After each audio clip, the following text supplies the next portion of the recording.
Hello, everybody, to this month's Tile Network seminar. I have the pleasure to introduce to you Dr. Juliette Wilson-Thomas.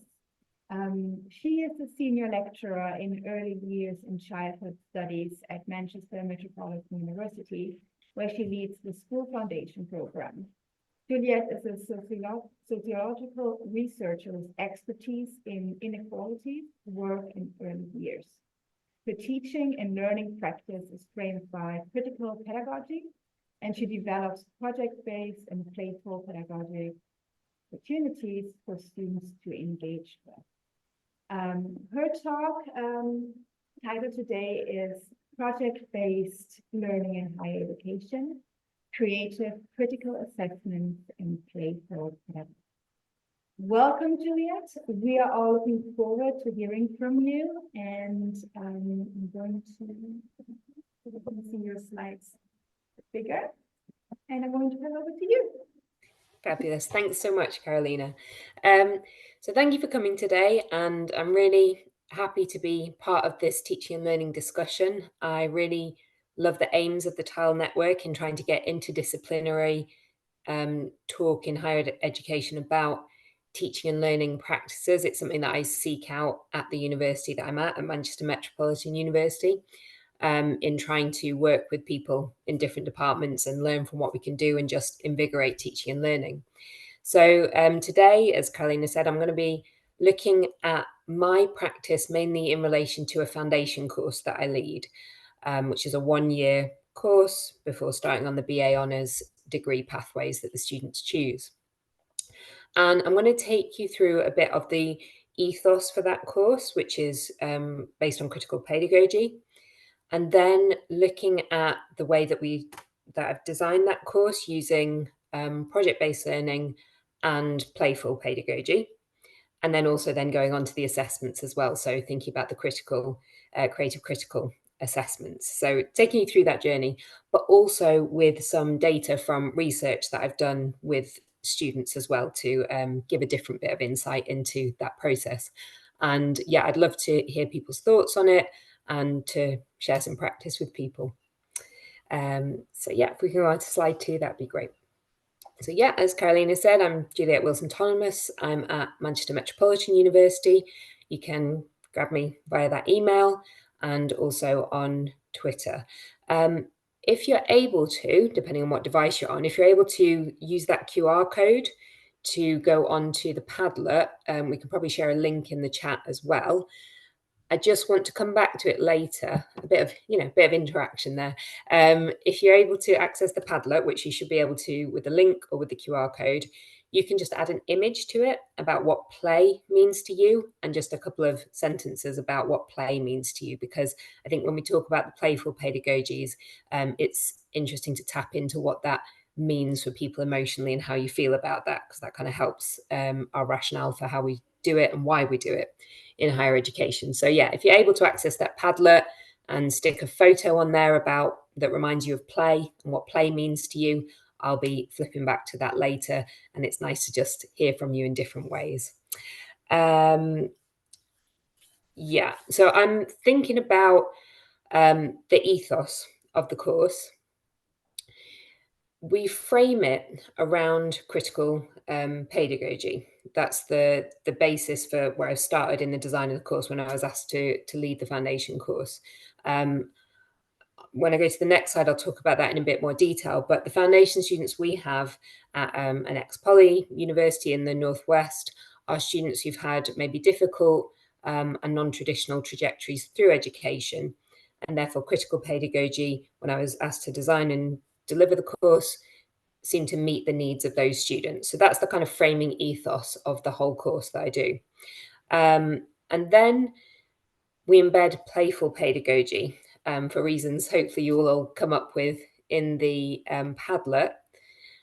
And I'm glad to see my colleague John Lean is here as well, because I'm going to reference him. He also had some involvement in some of the elements of the course that and I've carried on with that playful pedagogy for reasons I'll go into. So I think that's another key framing of the course. And you can see some of the students engaging in a bit of that in my picture.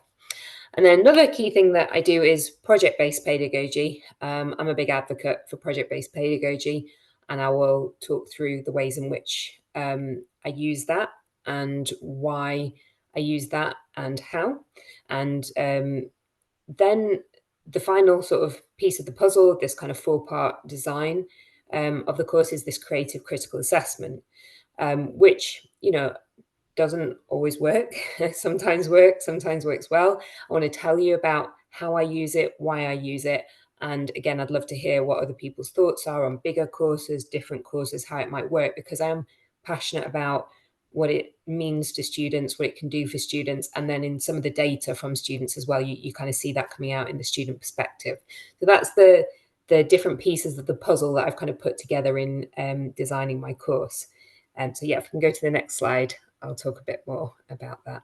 No, I was going to talk a bit more just about the research that's going to be threaded through this as well. So I started leading the foundation course in 2017. So I've been leading it for about 7 years. I think I taught on it for a year or two before that. And when I started doing that, I don't know why, but I just started to ask students at the beginning, in the first week or two, to write a letter to themselves at graduation.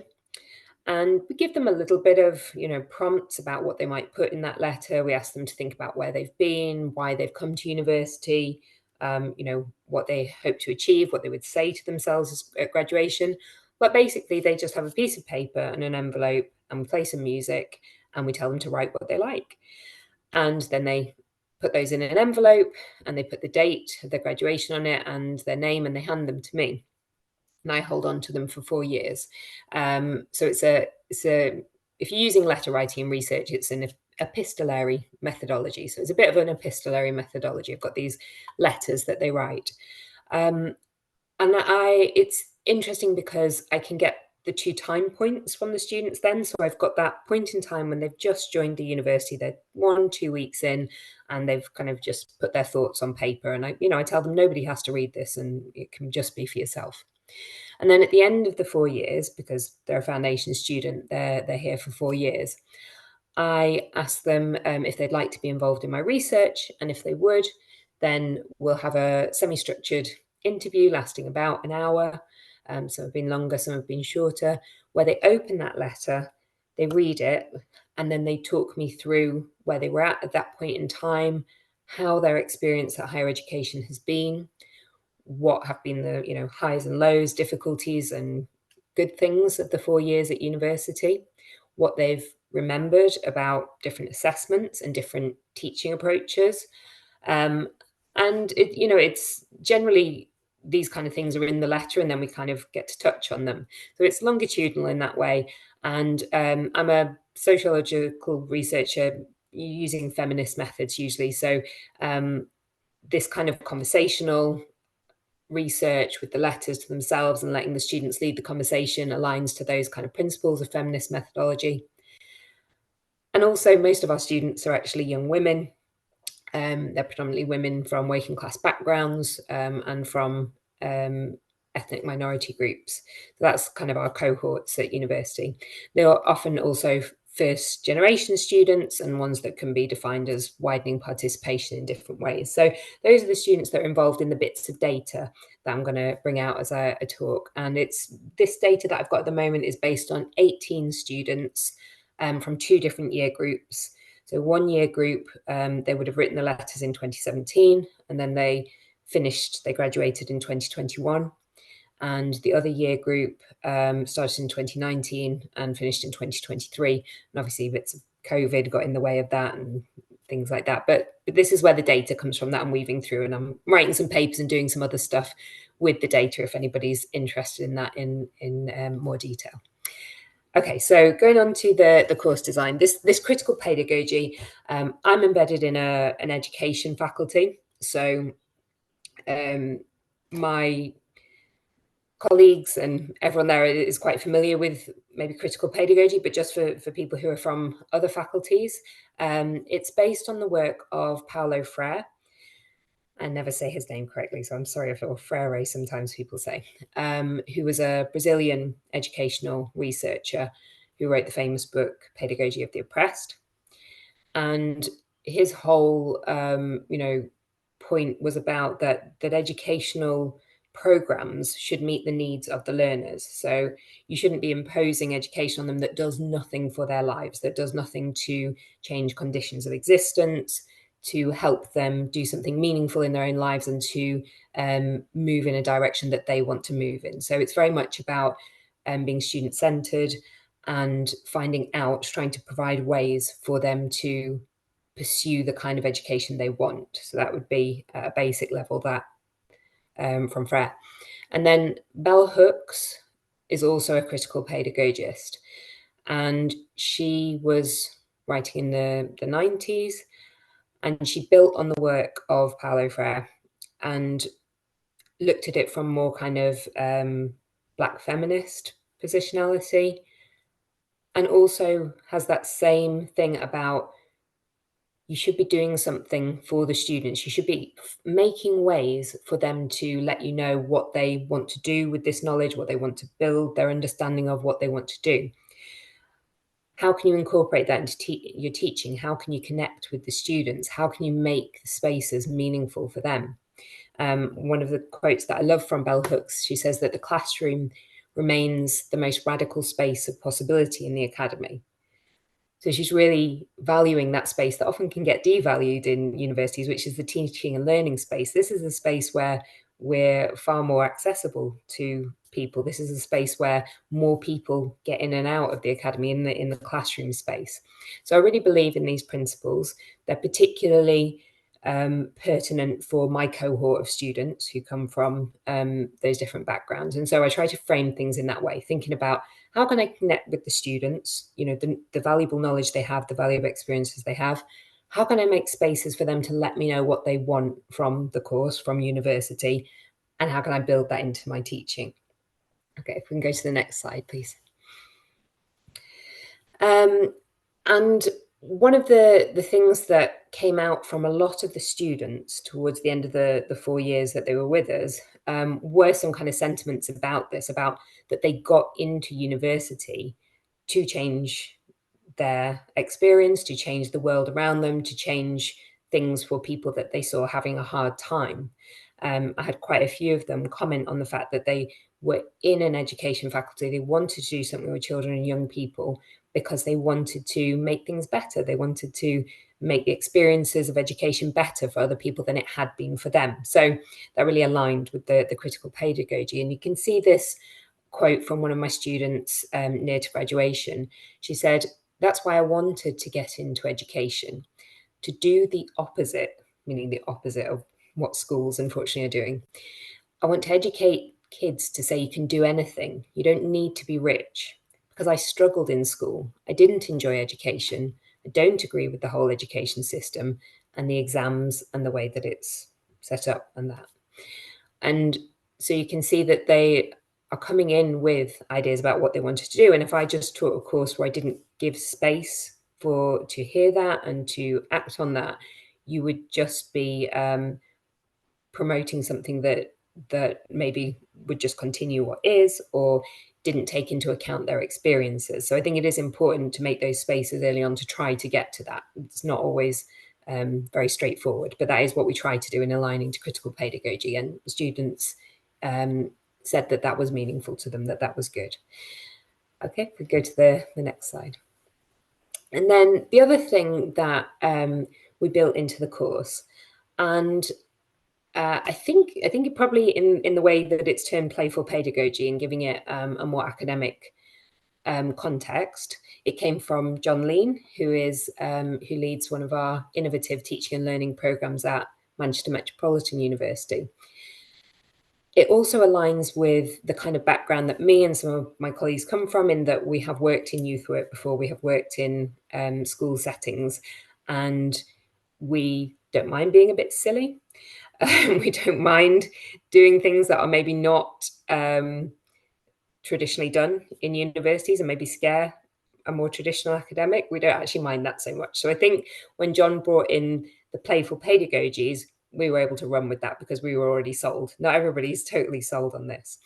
But basically, it's about I've got this quote from something that John's written here about unlocking new ways of thinking about and experiencing higher education.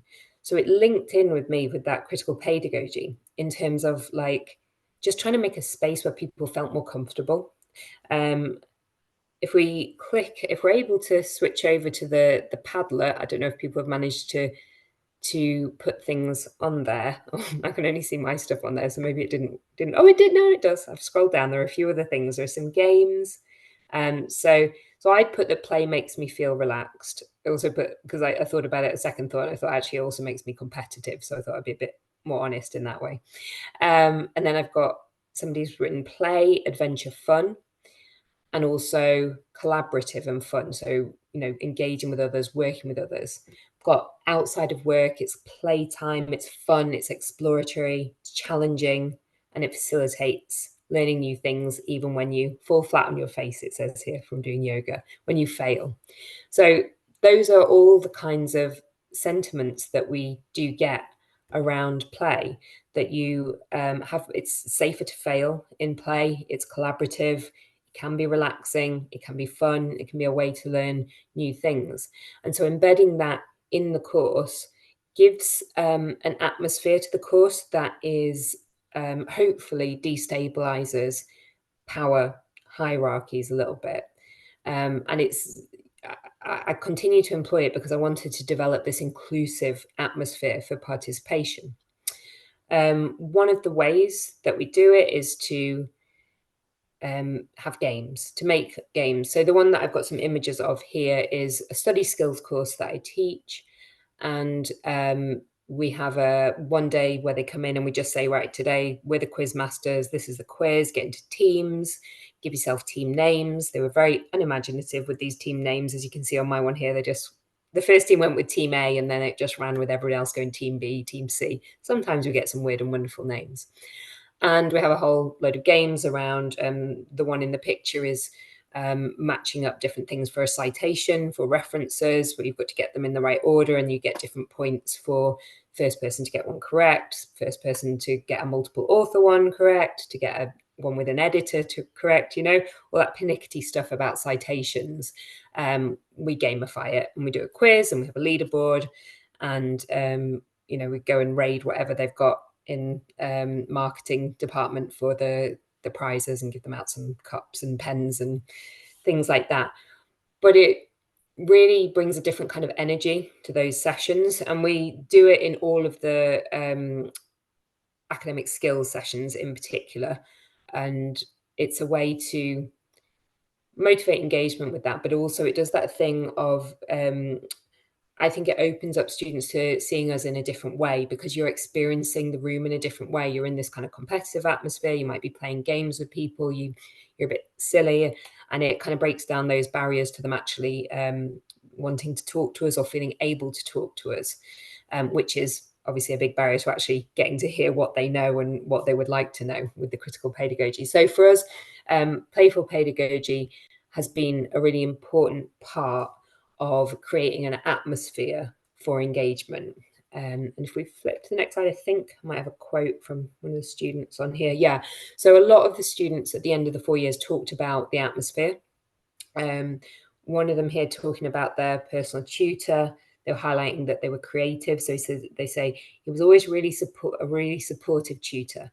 Every time I'd get really worked up when I'd come in for assignment feedback and came for a grade, and then he'd show me, well, I did really well in foundation year, another first, here you go. And then there was just never any element of surprise. He was just a really good tutor. He was like quite creative in his approach to personal tutoring, just an amazing guy. And I got this a lot from students, and I get it from students who weren't involved in the research as well, just talking about how they really felt something about that year, about that foundation year, that was warm and fuzzy and silly. But they also achieve, as you see the students getting in a first, they do well as well.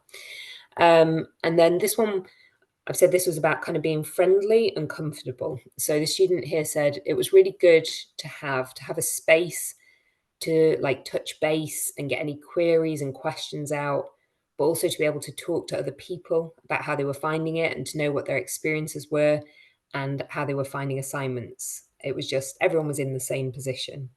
And they're talking in particular there about the small tutor group that comes after the classes. But you can see that hopefully that some of this strategy with the teaching and learning has created this kind of atmosphere where they felt comfortable, it was quite friendly, it was quite fun, it was quite creative. Okay, if we can go to the next slide. And then the other teaching and learning strategy that I employ is project-based pedagogy.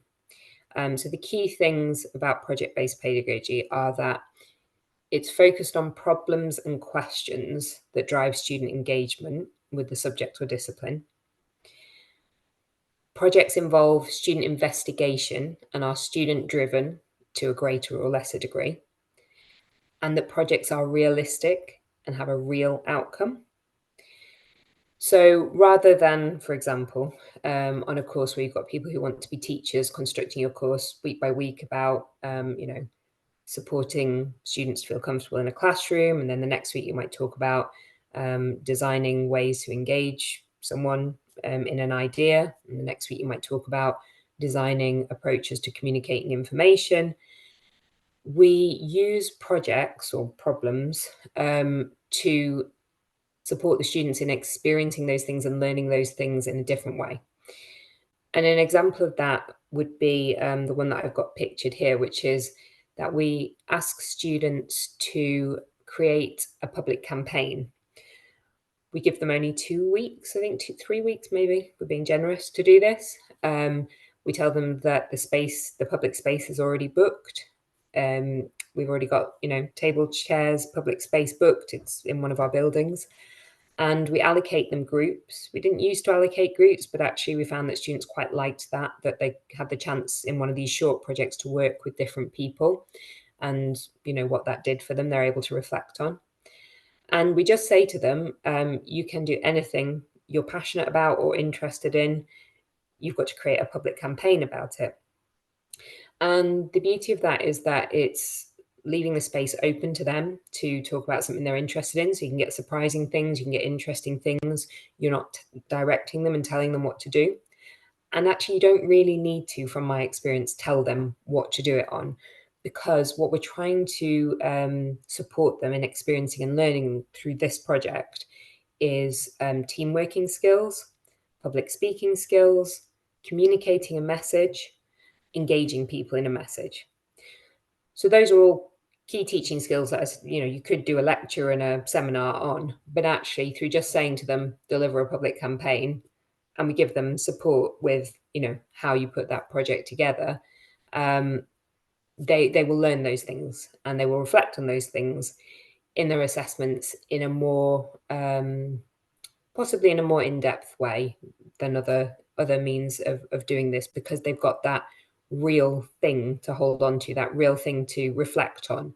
And we find that it motivates more engagement from students who wouldn't necessarily get so involved, and it supports others with their confidence of getting involved in things, particularly in the group setting, because they can stand back and other people can take a front position.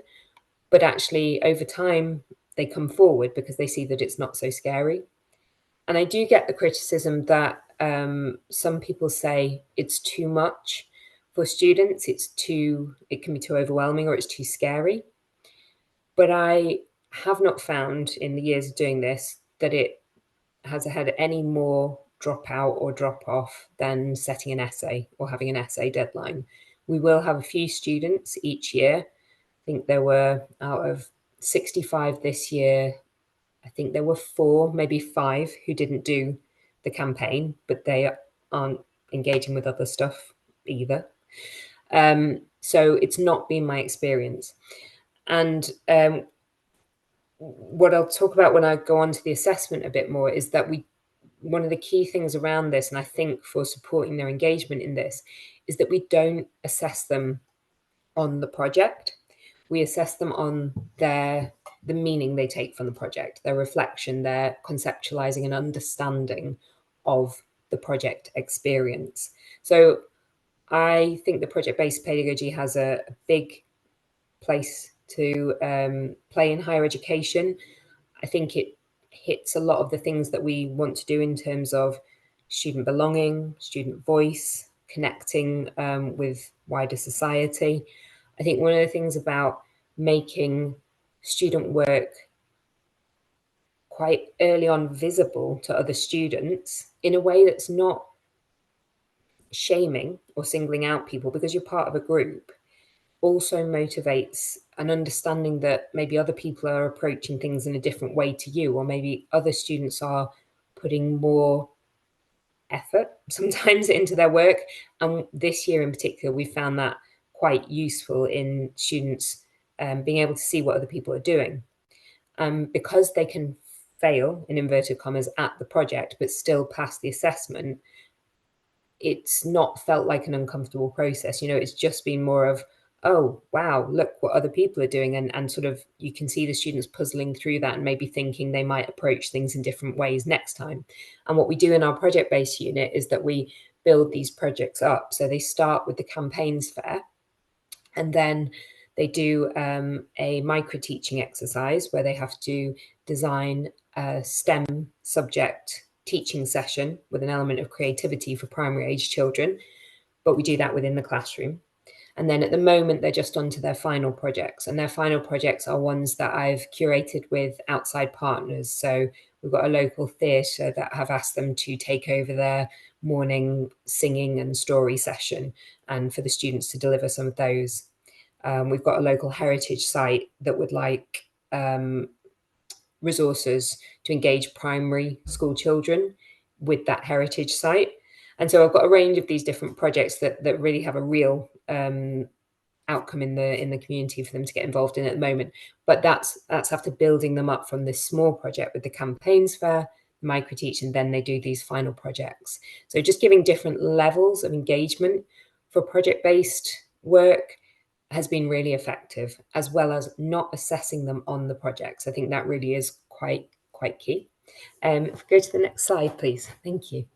And so, yeah, what I've found from the project-based learning is that it's built skills and confidence for students. Got a number of different images there of students doing different things out and about at the university, doing their campaigns fair, playing games, designing their micro-teach. And when I spoke to the students at the end of their degrees, as well as talking about the atmosphere that created and how it helped them to make friends, they also talked a lot about confidence. So it's building skills. They did talk about skills, but mainly I would say that's probably my observation. The students talked about confidence. And so I've got this quote from one of the students, and he said, yeah, I think although they weren't experiences that I necessarily wanted, but pushing foundation students out of their comfort zone is a really important thing to do because it prepares you for the rest of it. As a fervent introvert, I was terribly nervous about being thrown into the waters like this, out of the blue, so soon. It was definitely an enlightening experience and did wonders for our courage to speak up collectively. As in, I noticed that students from the foundation year were also a lot more proactive in the first year, speaking up when the unit leader was asking a question or asking for input from the audience. So you can see he's expressing that thing that I hear, that they don't want to do this, that they're shy, that they're nervous of doing this. He says that he wasn't really wanting to do it, but he felt it was a good thing. And that is what I heard from all the students, that they didn't really feel so, not that many of them are so excited and so confident to want to do it, not my students anyway, but that if they felt it was a good process. And what I hear anecdotally from tutors and lecturers through the different degree programs they go on to is that they can spot the foundation students, the ones who've been through this program, in the room, because they're more confident, because they're more vocal, because they're asking the questions, and because they're contributing. So it does seem to be doing something for confidence, and going back to the critical pedagogy, for providing a way for them to have a voice, to contribute. Okay, and then moving on to, I think must be on to assessment now. Yeah, moving on to the creative critical assessment part of it.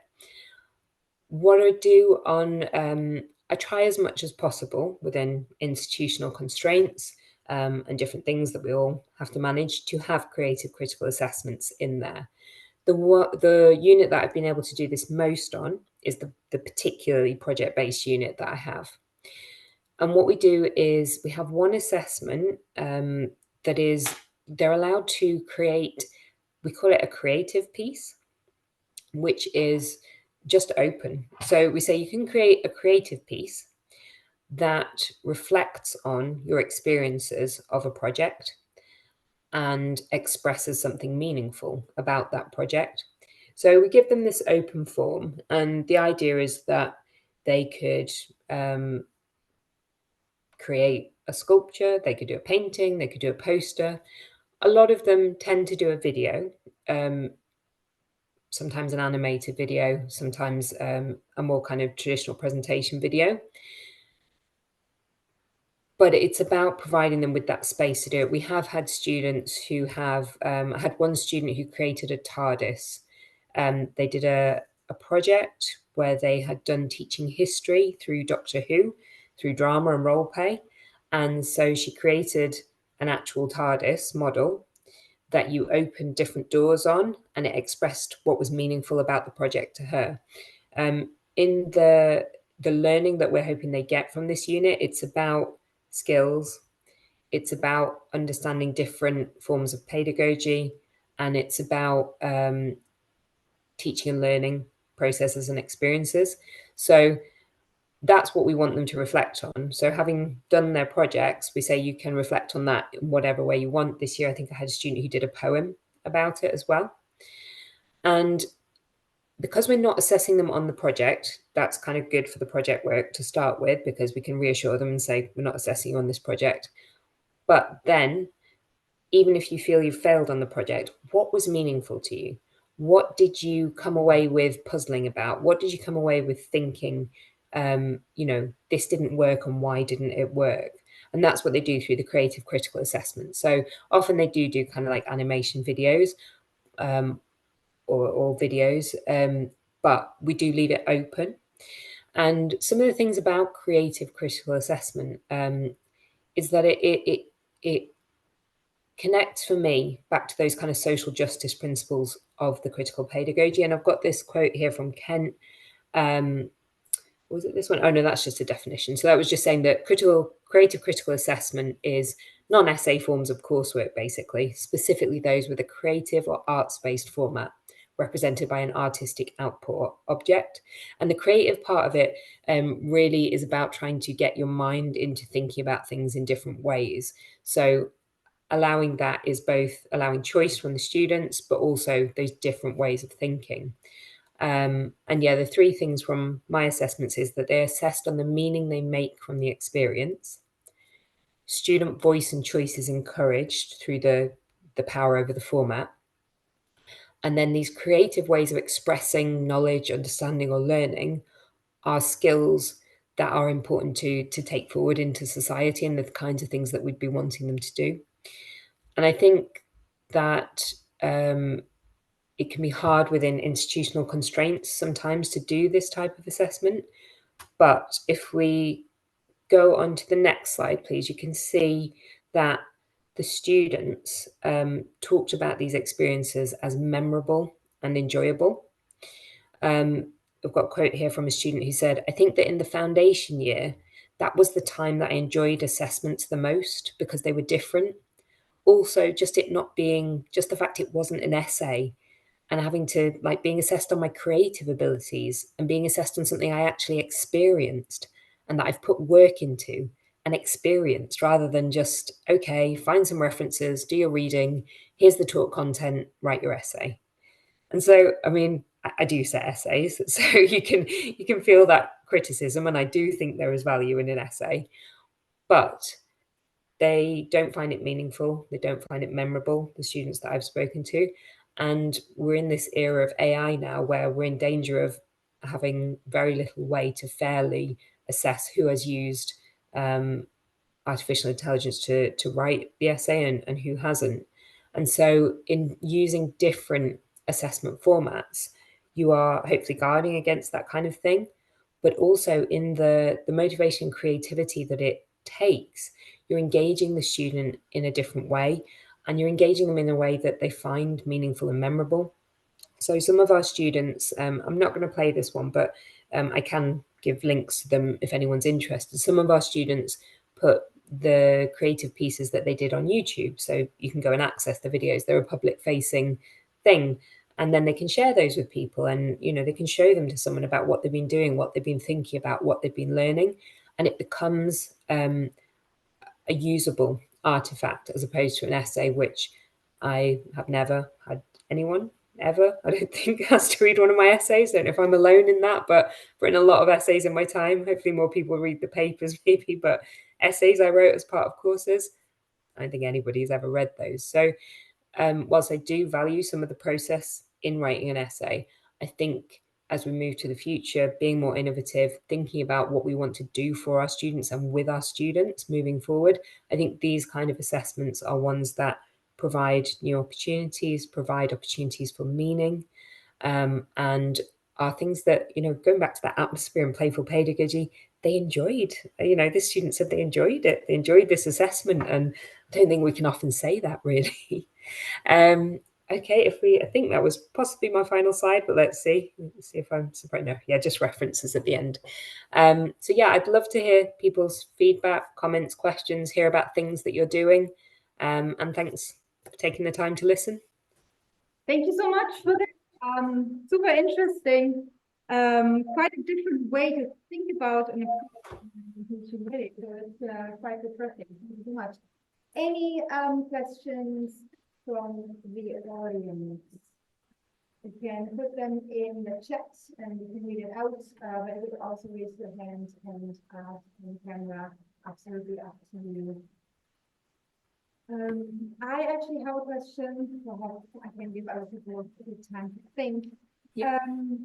I think my first question was in regard to your evaluation of students' perspective of those more hands-on practical assessments.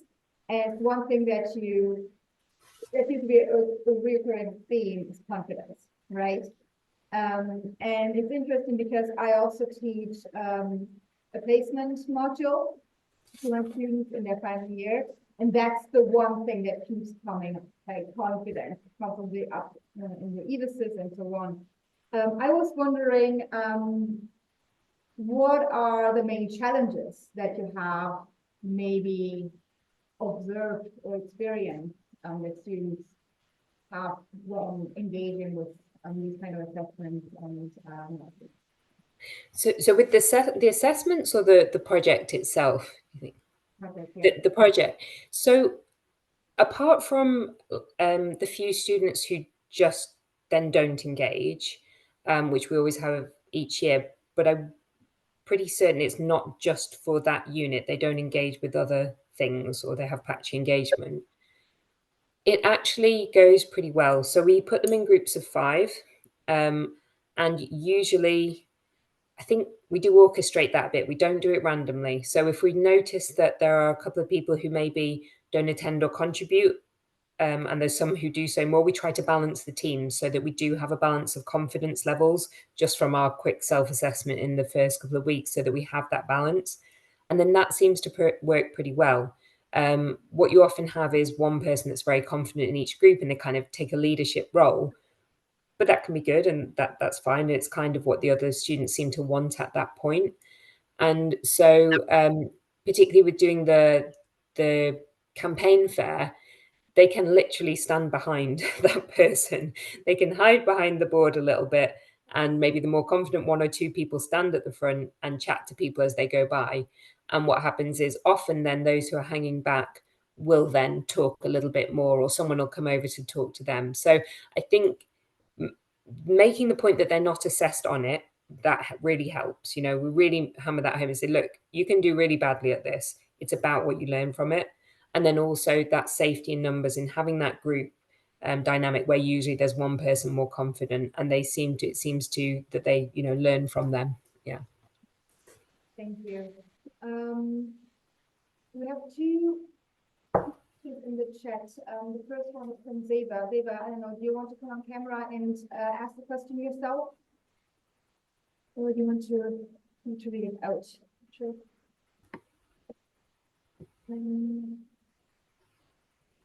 can start reading out. Hiya, could you read it? Oh, well, I can read it out myself, but I'm not able to come on camera. I just wanted to ask, I love the idea of creative assessments. I think they're brilliant. However, one of the challenges I have is trying to get buy-in from students who are so used to being assessed in essay form or exam form. So how do you get past that barrier? I mean, the buy-in from students, it is the assessment. They're being graded, they're being assessed on it, so they do have to do something in that sense. Often it's the institutional buy-in first in trying to show that you will be assessing the same kinds of learning objectives, the same kinds of things as a more traditional assessment would have done. But then also, so students, have to do it essentially because it is an assessment that gives them their module grade. But we show them what other students have done, and it's really helpful that some of the other students have put some things on YouTube, or I can show them things, because once they see that other students have embraced it and done it fairly well, that seems to sway them in the same way as seeing other people's project work seems to make that learning more visible to them. That often can be quite individualized when you're doing more traditional assessments and just sitting in a classroom kind of listening and maybe doing a bit of conversation. You don't see so much of that learning, and there seems to be something about that once they see other people doing it. That seems to help, to be honest, is the seeing other examples. And we do have workshops on showing them different ways that they might do it, basically. Yeah, storyboarding kind of ideas and trying to be a bit creative with modeling things they could do. Brilliant, thank you. Thanks for your question. Thank you. We have one comment from Sasha. Thank you for the work you do with academic structures. Definitely need perspective approaches to promote smart literacies and quality teaching and learning, of quality attitude and views on teaching and background in non-formal education training, and we can try to incorporate the playfulness into sessions really well. And then we have a question by Liv. Hello, can you hear me? Yes. Yep, can hear you. Awesome. So I'll just read out what I wrote, although I think you answered part of it already in the answer to the last question. Yeah. I said, are there creative assessments formative or summative? Because where I'm working, we're having some issues with how do we log creative assessments, because they still have to be input through the system and everything like that. Just wondering how you're sort of getting around that. Yeah, they are summative. We have tried lots of ways in the past of doing different formative assessments through students doing blogs, doing a kind of shared notebook, doing kind of photo stories. And we have struggled with the formative assessments and engagement with them. So it's a summative assessment. The really kind of creative one is only 25% of the unit, so that I can reassure them and say the second assessment in that unit is a portfolio where there is written elements to it, but they can bring in imagery and creative bits to it. And so kind of balancing it in that way, saying, it's not a huge percentage of the unit grade, 25%. You could do better in the second one is a way of kind of reassuring some students. But in terms of logging it with institutional systems, it kind of works probably the same way as it would work for us if students were doing a live presentation. They submit something like an image of what they've done or something to the central system for us is turn it in. But the rest of what it is, so if they gave me an artifact or something, that can be given in real life, but they just upload something to the system and then I can put their grade and everything on there. So I don't know, it depends what systems you're working with, but for us, as long as you as a tutor, say that, yes, this student has done this assessment and they've uploaded something to the turn it in we have, then there doesn't seem to be a problem, because we have to give that grade and that feedback through the turn it in system. So that's how we get around it, I guess. Okay, I mean, that sounds similar. There has to be those, there has to be a thing that you A are thing. actually marking against. Yeah. Yeah.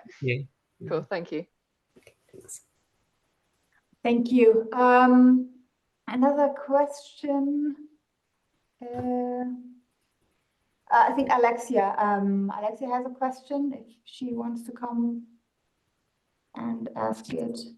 Hello, can you hear me okay? Yes, we Yeah, can. I can hear you. Mhm. Perfect. It was such a great talk. I really like the assessment and project-based creative learning as well, and all the kind of outputs the students have made. So I think it's fantastic.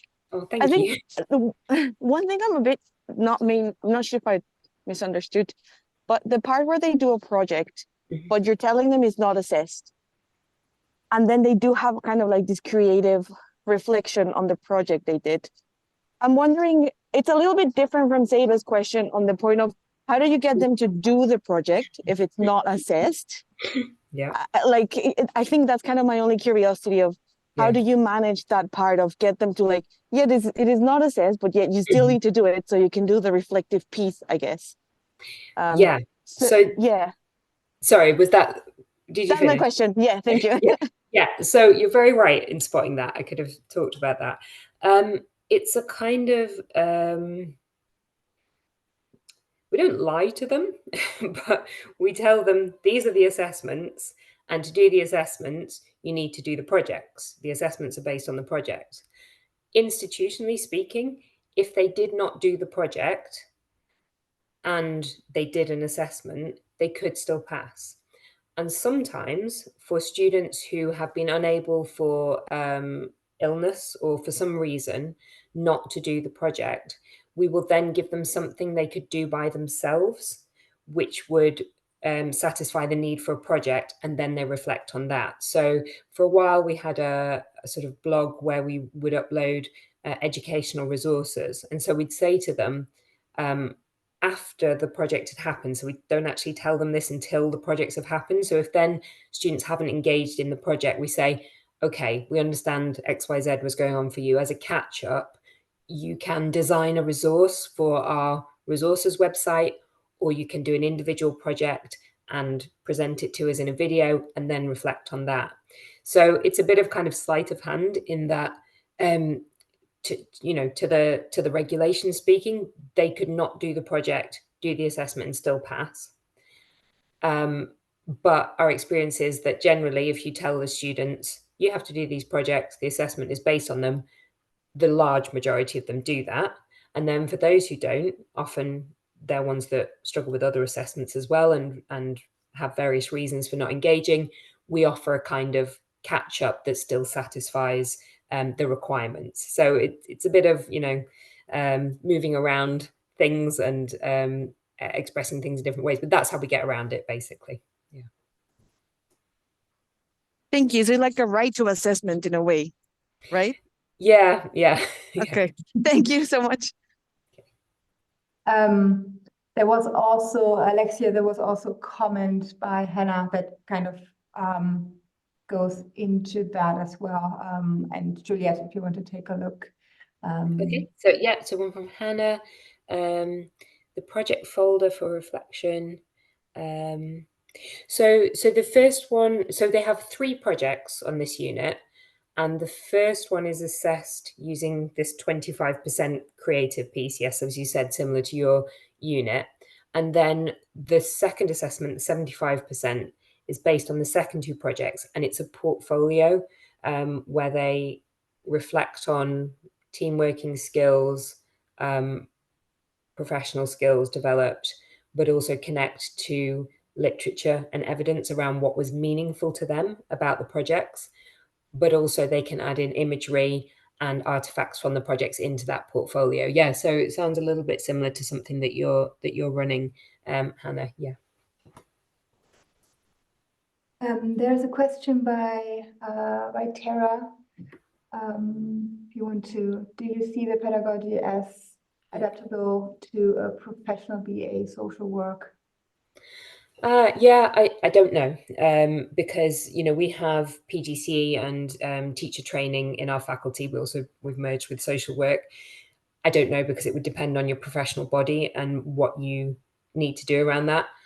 I would imagine it was, because I do think that we can work backwards from curriculum, we can see what's needed in the curriculum. We can try to curate and develop a project environment where students can exhibit and do those skills. And presumably, if there were certain ones they didn't exhibit through the project, you could provide a catch-up way to do that. It's actually a similar kind of pedagogy to what they use in early years in Reggio Emilia nurseries, where the UK has a curriculum or set of standards that the children are supposed to be meeting, but rather than laying out a week by week curriculum, what they do is observe what the children do through the rich learning environments and then tick it off on the thing. So you could possibly take a similar approach in that way in trying to create the environment where those skills or knowledges would be developed. And I suppose and then check them off against the list. And then if they weren't, provide maybe catch-up spaces to do that. So I imagine so, possibly. Thanks, Julia. That's really helpful. And I'm at ManMet, so you can expect an email from me. Yeah, expect me to get in touch. Okay, that would be great. Thank you. Okay, there's another common question by Hannah. She would like to read more of your work and have more details. One thing that I just put in is the link to our Tile Network website, where we will host your presentation slides, this recording, and Juliet, if you have any other papers, we can link them on there as well as additional resources. I'm under review at the moment, so I will send out when published. All right. Any other questions from the audience? If that's not the case, I would like to thank you so much for your talk, for your answers, and for your enthusiasm really in presenting these ideas. And I think there's a lot of food for thought there for us. Thank you so much. And to all the others, thank you for joining, and see you at the next Tile event in May. Thanks so much, Carolina. Thank you.